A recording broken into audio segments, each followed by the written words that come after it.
State Legislator Steve Haugaard, or was, sorry. Thank you very much. I appreciate the opportunity to address the group, and I appreciate the fact you turned out on a terribly windy, cool day today to talk about freedom. And one of the most important things I think we can address is the idea of gratitude. They say gratitude is the greatest of all virtues. And what I'm grateful for is the heritage that I come from. I'm so blessed by the fact that my grandfather served in the Danish cavalry. Then he came to the United States and he served again in the U.S. Army. And my father served in World War II. He fought his way through the Philippines and Japan, drove a tank, carried a machine gun, did all those things that people had to do in those days to actually make a difference and preserve freedom. I have a brother who retired out of the Air Force, and I regret that I didn't serve in the military myself, so that was why I decided that maybe this is a way that I can give back something, and that's why I've served for the past 8 years in the legislature. As we've gone along in these past couple of years, we've been confronted by some just amazing things. The idea that this worldwide pandemic would show up, and then everybody has to decide how they're going to live their life. And there's a question of whether you're going to apply your principles or you're going to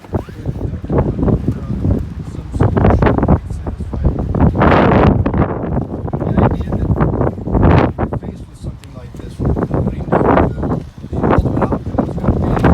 You had to rely on principles. You couldn't just make a decision that you're going to pass for.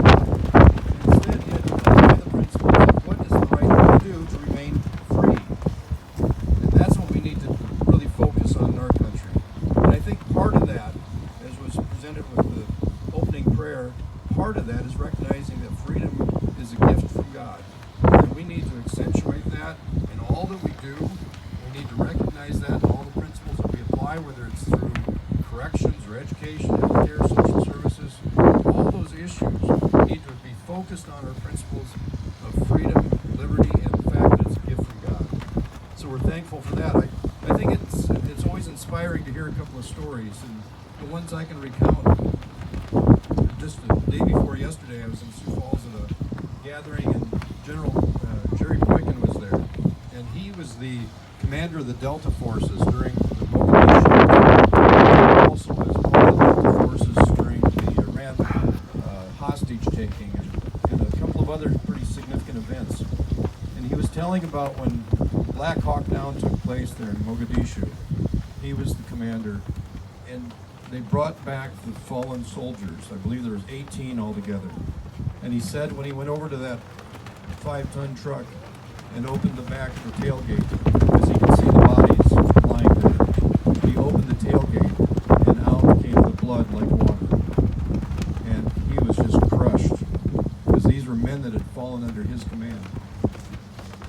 And he said he just shook his fist at God at that moment and said, how could you do this? How could you let this happen? And he also said at that same moment he repented and recognized that this isn't what the Lord would have. This is just the consequence of fallen behavior and fallen sinful men. And in that moment, repenting, but still being crushed by that incident and realizing that there's a greater plan. You can't continue to look back and regret what's happened. You have to move forward.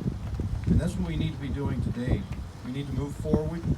We need to recognize that here's an opportunity for us. We're able to do something today and the days ahead that will make a difference for our kids and our grandkids. And that's what we're focused on. We need to remind people of the past, what happened, and all the things that are important to provide a pathway to freedom. Another story was one day I was over at the VA in Sioux Falls, and I was there for a hearing of some sort, but as I walked into the hallway, there's a kind of a hallway that has all sorts of memorabilia there from the various conflicts. And as I was standing there, at the end cap of that, you'll see a front page of the Argus Leader from 1972, I think, or 71, whenever it was. And here's a picture of Michael Fitzmaurice, who lives in Hartford now. Michael Fitzmaurice receiving the Congressional Medal of Honor from Richard Nixon. And I'm reading through this story. It's just an awe-inspiring story. It should be a movie. And it's telling about how Michael was there with about 4 or 5 other men. They were trying to defend a little position they staked out.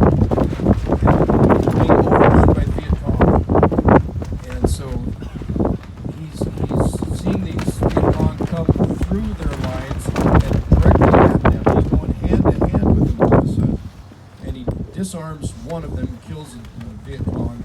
He's attacked by somebody else. He's shot at. There's a grenade thrown into the middle of their group, and so Michael grabs a flak vest and dives under the grenade. It blows up. He takes the blow. He gets up and continues to defend their position. And it's just an astounding story of a man who had the courage to do what he had to do in that moment to protect himself and his colleagues. So, as I'm reading this story, I'm just thinking, this needs to be reduced to a movie. There he is. I see Michael Fitzmaurice pushing a cart down the hallway. He's doing maintenance in the VA. So he's still serving. And it was just inspiring to know that this man had gone through all these things, had sacrificed that much of his life to serve the United States of America. And here he is. He was still serving at that time. So I'm thankful for those people who have gone before us. They provided an opportunity for us to enjoy life the way that we do. But we can't rest. We need to make sure that we're doing everything that we can do to preserve freedom and liberty. A couple of years ago, when the pandemic arose, bills were brought forward on the very last day of our session here. And those bills would have closed down the state of South Dakota. They were providing that all the mayors and all the county commissioners could decide what they wanted to do on behalf of their jurisdictions. And we authorized those bills and we granted that to become law. That would have been the law of the state of South Dakota, at least through the next session, unless there would have been a special session. But that wasn't on the horizon. I gathered in that day at 11 a.m. and I gathered out the next morning at 3:40 a.m. It took us that long to stop those bills. And we were thankful that we were able to do that. But on the heels of that, within days following, the governor then issued executive orders that accomplished much the same things. It didn't give the authority to the mayors and county commissioners, but it did direct that all South Dakotans shall abide by the CDC guidelines. All businesses that were enclosed shall modify or suspend their business practices. It indicated for Minnehaha and Lincoln counties, because there was this outbreak at Smithfield Foods, it said that anyone over 65 or anyone with any vulnerable condition that was set out in that provision in the executive order, all those people shall stay in their residence. And that wasn't a demonstration of freedom and liberty. That was a demonstration of, I don't know what to do, so let's just take a firm hand here and tell people what to do with their lives. And it just didn't work. Even in the past year, when we still had this ongoing pandemic issue, I asked the governor to please call a special session. We would be the first in the nation to gather information in regard to the virus, the vaccine, naturally acquired immunities. We could have gathered all that information and led the nation with good wisdom about how to handle their lives and just provide it to them, not telling them what to do, but just actually give them information so they can make well-informed decisions. But I never heard back from the governor's office. We can do better. We've got a great opportunity to go ahead and lead the nation, whether it's in education, corrections, healthcare, social services, tax reform, any of those issues. We need to have full, fair, open, honest, transparent discussions about all these issues and get it out in the open and have the discussions. And so that's what I intend to do as we go forward, have these meetings that we can have statewide, any given subject area, just address the issues, bring the public in, let them see what's going on, have full, fair discussions, and gather good options, and then let the best rise to the top.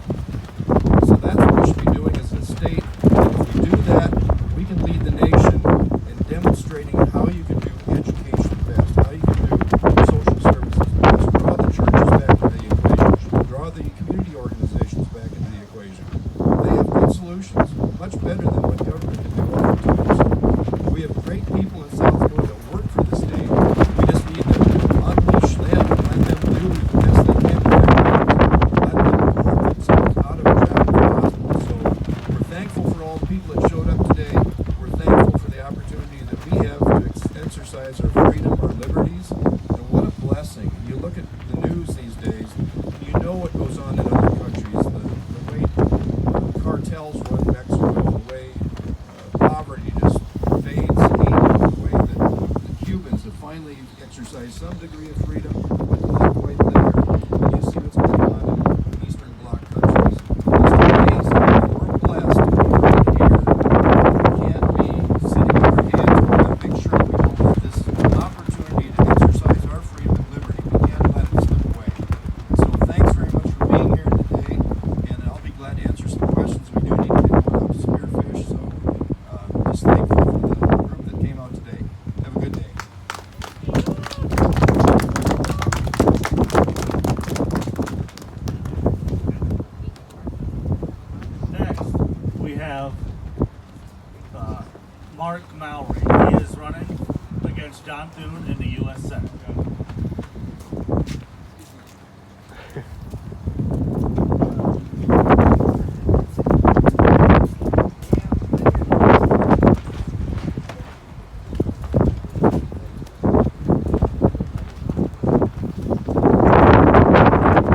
I live in Spearfish, and yes, I'm running for the United States Senate.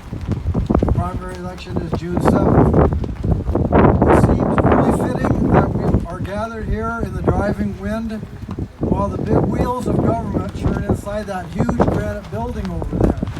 But a lot of important things, a lot of important work gets done outside of the camp, if you know what I mean.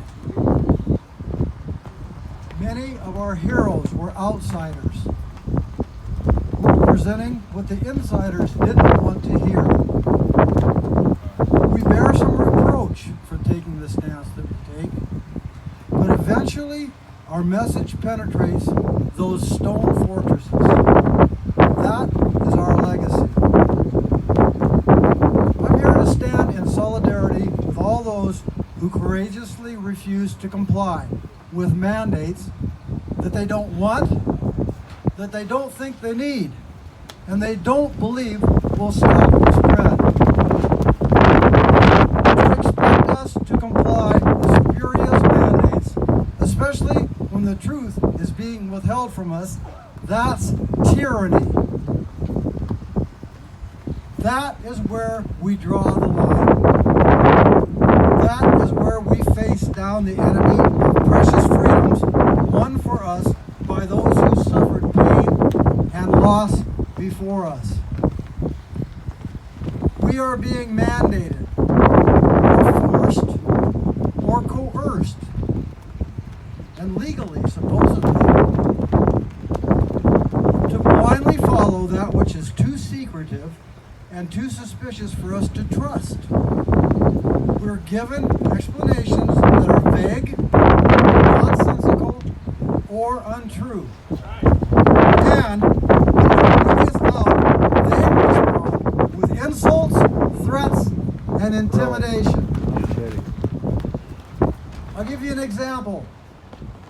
So on a Facebook post, I was told by a medical professional, it was a conversation, that hydroxychloroquine is dangerous. Ooh. Hydroxychloroquine is the malaria drug. Yeah. It's been around for decades, before I was born, folks.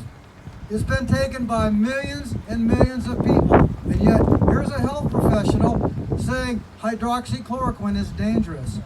And it disappeared off the shelves when it was mentioned. Because I guess Pfizer doesn't have their name on it, or Moderna, or Johnson. I don't know what name is on hydroxychloroquine, but it got real hard to find. We've all heard about the expensive and potentially harmful use of remdesivir. If you went on that stuff, it cost, your hospital stay just got very expensive, and it very potentially dangerous stuff. The World Health Organization finally had to say, whoa, we've got to withdraw that call. So grudgingly, that's what our health professionals are doing. And respirators. Have you heard about respirators? If you go on a respirator, your chances become very slim. You know that, don't you? We all know that. Vaccines. They're not really vaccines. There's a new definition for vaccines that's come about very recently. These are experimental drugs, experimental gene therapy without any proof of long-term benefits. We have our reasons to protest the mandates, and we still have our rights to protest them too. This freedom convoy is a patriot act of imploring we the people to rise up and denounce insane and corrupt practices coming from Washington, D.C. And sadly, also coming from right here, from corporate entities in our own neighborhoods. We were always told that physicians practice the Hippocratic Oath. First, do no harm. But great harm has been done, and it continues to advance. That's why we're here. That's why we're protesting. We have an emergency on our hands. It's not the emergency that Fauci, the World Health Organization and the CDC have been declared. Others don't see it. You have to recognize they don't see it yet, or they refuse to see it. But the emergency we have on our hands is an illegitimate president Right. who has emergency powers granted to him. Why do I call this president illegitimate? His 81 million votes have never been substantiated. That's right. And blanket statements of free and fair don't convince us when we have real evidence of deleted files, of ballot dumping, and tabulation anomalies. Mike Lindell is right. Yes. Why do I digress about the 81 million Biden votes? Because there's a similarity. I digress to show that the mandates are also illegitimate. They were invoked hastily. They've been defended vaguely. And they've been sustained irrationally. They are illegitimate. So then, we are right to question them. We have a right to protest them. And we have a responsibility to refuse them. We all know we're being bamboozled. And we also know the whole world is watching. We are Americans. The whole world is watching. We are saying these experimental drugs, we don't want them. We don't need them. At least some of us sure don't need them. Has anyone here ever heard of natural immunity? Yeah, works pretty well. Always worked pretty good until recently. We don't believe they are helping stop the spread. And those hundreds of millions of unused dosages that are rotting on the shelves, well, don't force them on us. And don't force them on our children. Let them rot. And I'm not talking about the children here. Let those drugs rot on the shelves. We didn't create them.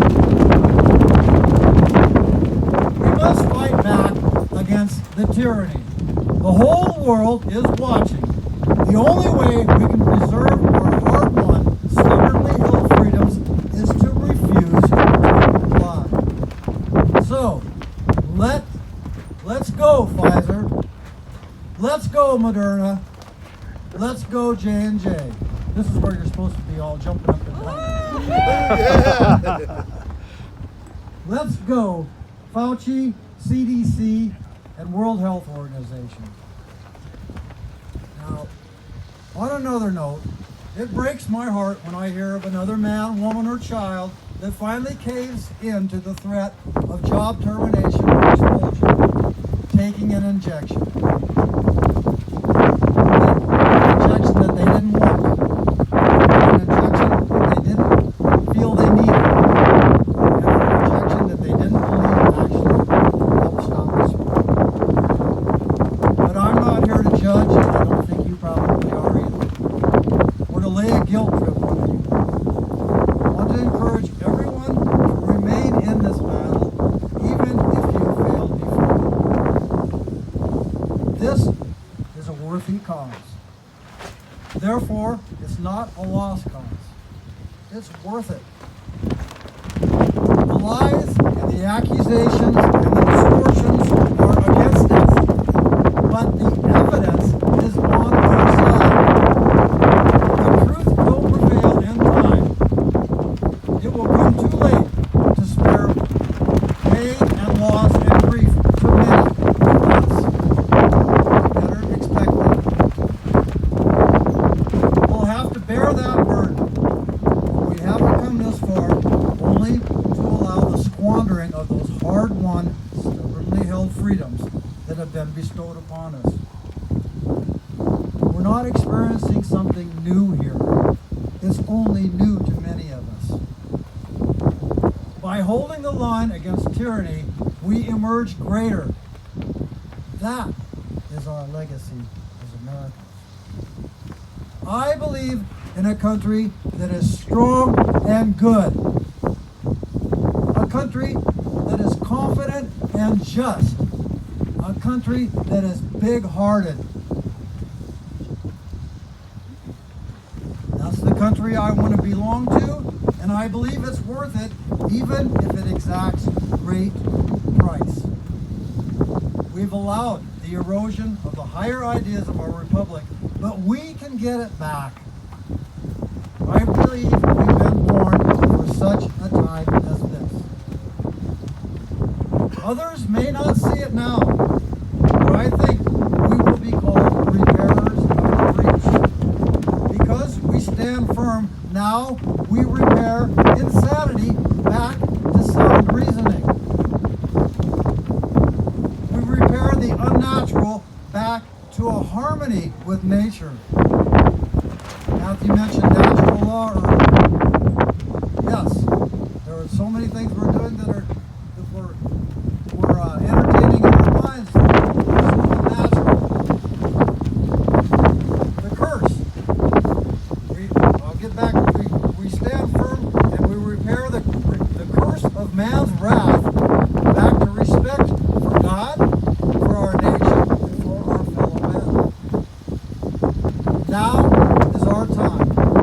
I like to say now is our time because we are a now people. Now, not overwhelmed. Now, we are not overwhelmed. We have what it takes, and we've always had what it takes.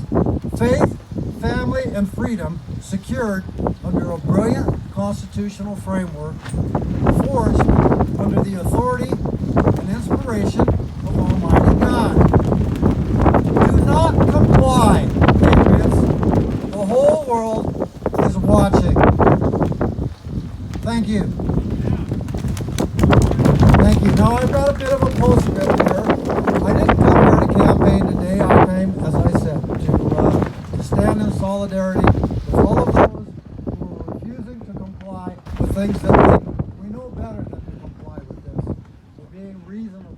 And we're speaking back against tyranny. But I am running against John Thune. And so I need to call him out on the stance he's taken. Why am I challenging him? If I thought he was doing a good job, I wouldn't be challenging him. But he has acquiesced to the mandates. It's John Thune who has said, if you don't want to wear a mask, get the jab.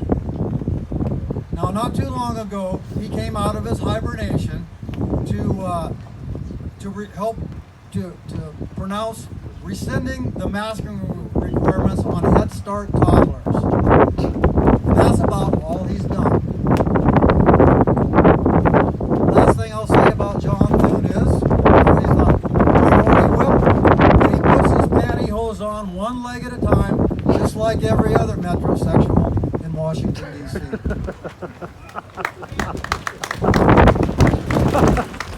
I think we should be men first and subjects afterward. We expect our leaders to support us in maintaining our freedoms. That's what government was supposed to do. We've allowed government to grow into something that we created. And impersonal force imposing what it thinks we should want, what it thinks we need, and that we should agree with it as far as its solution. That's tyranny. So thank you very much. I'm headed back to Spearfish. I'm going to take my sign down now, but I get to buck the wind on the way home. God bless you, everyone. Thanks, Mark.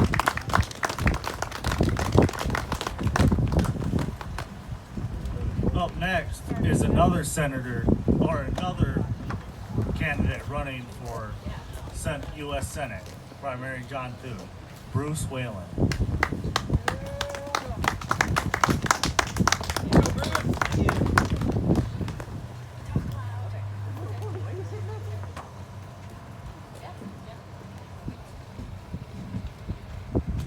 Can y'all hear?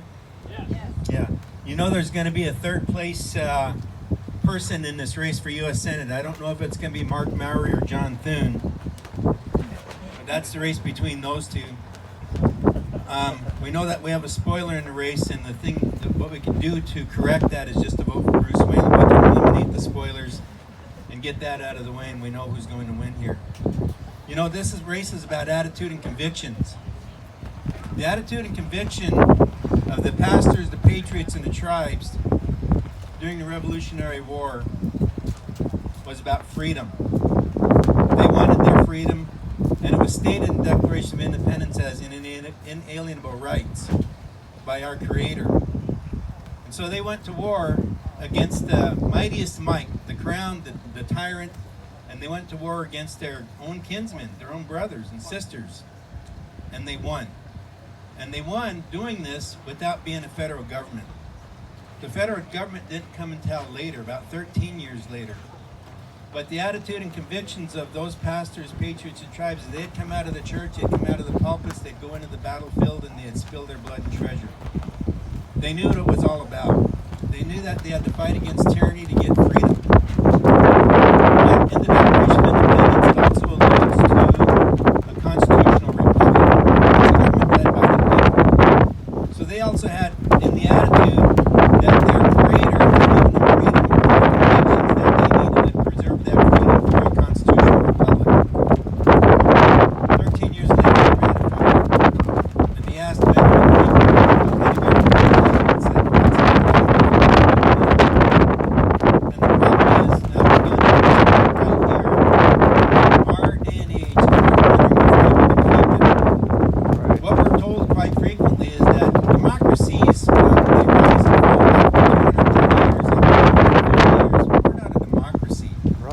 democracy is a side of people that like to outvote.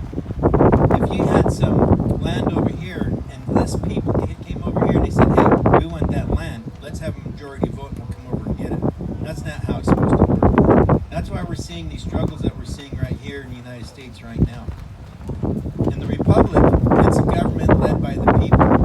And that's what we want. We want a government led by the people. We don't feel like we have that, especially what we're seeing with the mandates. We had the Fauci flu that took over the entire globe. He used the CDC Foundation, the NIAID, I said that right. And, you know, this operation is going on for a long time. And the incumbents that we've had in there for 40 years, or like John, who's been in there, and he was in the U.S. House at one time back in '96, and now he's in the U.S. Senate. So he's been there for a long time. He's a long time incumbent. And the problem with that is these things crept through under his watch. Fauci was alive and well, doing the things that he was doing, setting up the world for this pandemic. This pandemic is what it really is. And now what we have is having to justify ourselves to get an exemption by sitting in front of a panel who gets to investigate our religious convictions. My wife had to do that. She had to sit in front of a panel of about 5 people and tell them who she was in Jesus Christ. And then the next day she got a letter back saying, oh, we can see that you're very sincere with your religious convictions, but you have to do this and this and this and this. So it's just a setup. Right. And the same thing happened with their medical mandates. They came in and they want to investigate your policy. This creepy man taken away, the tyrant was rising, came through the other thing that came through John Thorne's watch is the national debt. About 18 trillion came through his watch. And they say, well, you know, we got outvoted. Well, what happened when the Republicans had the majority? Nothing. Compromising. That's how we got here. We have compromising. So then we have the stolen election, the same thing.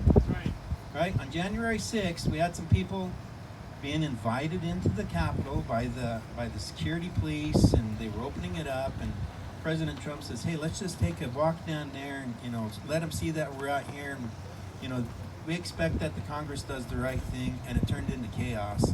And immediately that plan to attack MAGA was in place. The same way as the Patriots were attacked several years back. Same scenario, just a different date. We're always under attack because we're people of freedom.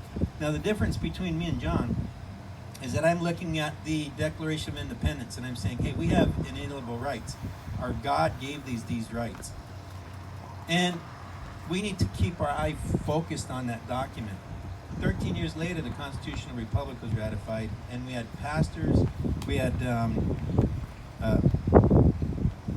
Federalists, the Anti-Federalists, the Whigs, the Tories, the Christians, the non-Christians. We had those different contrasts in there going in and ratifying the government.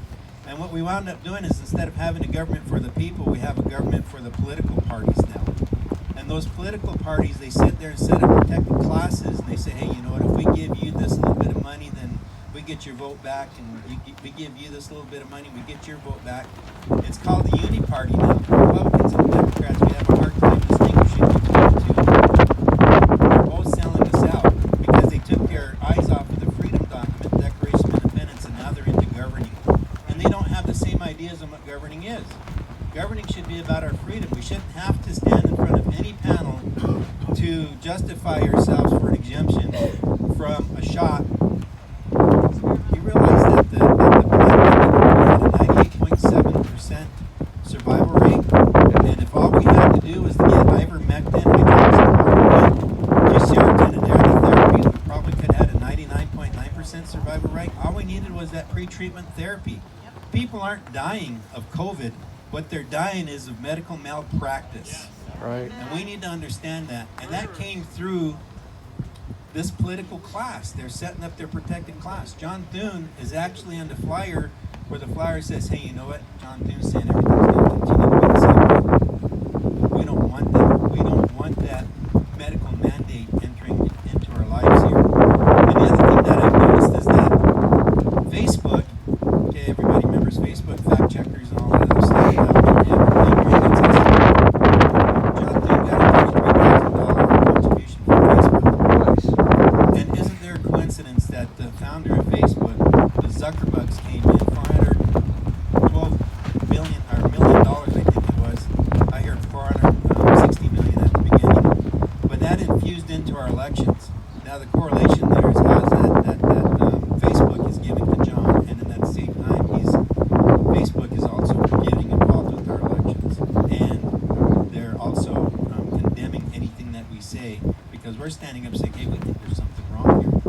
The night that I watched the elections come in, I said, there's something wrong here. And now we have Lindell, we have the Swamp Watch, we have Dr. Frank, we have a whole bunch of Seth Cassell, we have a whole bunch of people that are coming out saying there's something wrong with this election, and we're proving it. Okay, so now what we're finding out here in this problem here, because we can't freely speak, we've been censored. We've been censored, shut down. But we're still at it because we're patriots. And what we're doing is we're discovering that there was a pandemic, that there was eugenics going on around the world, that we did have a stolen election. Now, this is what I'm looking forward to. I'm looking forward to telling them to prove that they're right. Prove that they're right. They've been doing everything they could to prove that we're wrong, and they're finding out that they can't do that. And we're standing up across the nation at rallies like this. This is a 50-state rally because patriots are sick and tired of being sick and tired. And we also have a lot of people running for offices right now at all levels. Precinct, committeemen, committeewomen, constitutional sheriffs. We have a lot of challenges to state offices because they're also in cahoots with this too. The South Dakota Republican Party is actually, the state offices, it's actually a purple legislative office leaning blue, and the people are red leaning more red. So we need to challenge all of those offices and make sure that we're actually having people in there representing us. And what they need to do is to look at the federal government and say, federal government, the Constitution gave you few and enumerated powers, and all other powers are reserved to the states. We give you few and enumerated powers, and we stand up and oppose you anytime you go beyond those things. The state legislature needs to do that. They need to know that we have, that the citizens have their back, so they can have the spine to stand up and do that. We need to elect the people that aren't going to be jellyfish, that they'll stand up and do that. And you also need federal representation in there that will also do the same thing. As your U.S. Senator, I will stand up to that federal government as a United States Senator and say, you can't do that. If you want to do this stuff, go ask the states first. Hopefully you have the people that's not going to give in like what we've seen this past year. These people gave in. My friend Kevin Hunter sat right in that building medical malpractice trying to do his life in. He survived the Fauci flu and their plan. They gave him remdesivir and they put him on a ventilator and he survived it. He sat in that office over there and said, hey, you know what? All I needed was ivermectin. And then the lobbyist on the other side said, hey, we're for the farmers. We're for the big pharma. And they went with the lobbyists. So we need also a state legislature that has a spine. Not only the state legislature, but also our federal. And by the way, that is putting on pretty much here. So we also need in our state legislature a governor that really said, you guys need to decide which way you're going to go. We're standing right now in the road, so I'm going to shut myself off because I'm standing out there with you too. So let's get ourselves into a warm spot after this. Thank everybody for coming here. Thank everybody for sharing yourself with me on Facebook and supporting me. But we also need to understand one thing. There's going to be a third place person in the race for the United States Senate. I believe it's going to be either John or Mark. Okay? Because I know that you're going to support me. And as you're supporting me, just grab those signs out there so that I don't wind up going have to pay a fine for having my signs left out. That's how it works, right? Freedom isn't free. By the way, how many veterans are out here? Can you raise your hand? Everybody? I'm a veteran. We have some veterans out here. Let's give them a round of applause. Freedom isn't free. Check me out on the Facebook campaign site, the Senate, and you'll see that I documented across the state of South Dakota a lot of the memorials to veterans. So check that out. Freedom is not free. Now, how many families to veterans are in here? There should be a lot more of those. Thank you, because you're the ones that keep the veterans in the field hopeful. We want to return back to our families and we want to know that we're fighting for something. How many of you are taxpayers? Oh, there's a lot more of you. Thank you for paying that debt. Freedom isn't free. We also need a military. We also need responsible military, responsible spending. We just left $85 billion of equipment down in Afghanistan. And now we're over in Ukraine and they're asking us for some of our equipment too. And it wouldn't surprise me if we sent a lot of our equipment over there and we just left it behind as well. So we need a better plan than that. We need to get around to defending our nation first and our borders first and supporting those countries that support us, but not in the manner of leaving our equipment behind and not in the manner of spilling our blood and treasure over in Europe with people who don't support us. Anything? Questions that you have? I'm going to finish with this. We are a socialist country right now. South Dakota is like a giant Indian reservation, and that is sweeping all across America. We've seen communism poke its head up. We've seen fascism and Marxism poke its head up. It's being taught in our school systems. I didn't learn about the Declaration of Independence from the school. I learned it on my own. And it's not surprising. And a lot of your children aren't learning it the way that it needs to be taught as well. We need to keep our eyes focused on the Declaration of Independence. It's our freedom. God said, hey, guess what? I'm going to give you some freedom. I'm going to give you this document to remind you. But where you're going to find real freedom is in the Bible. My attitude and conviction is to profess Christ crucified in the halls of Congress because he's my Lord and Savior. I think we need to do that. My attitude and conviction is to look at the Declaration of Independence as my freedom right to be remind everybody about that history. And then when it comes to governance, I'm going to remind myself that the Constitutional Republic gave us freedom. Ourselves to that. That's the pledge that I have to you. In South Dakota,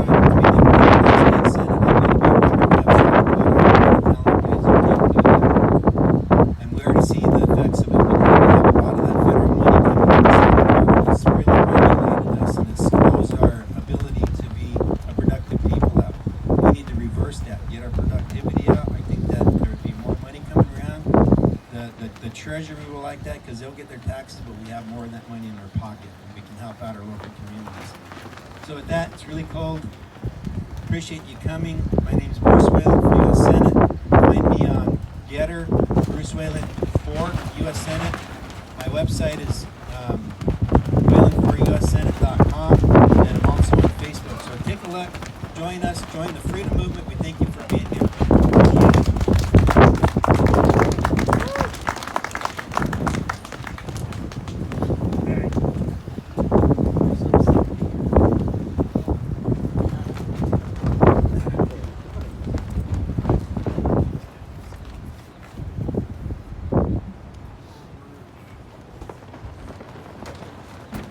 Thanks, appreciate it. Sign if you can, all right? You bet.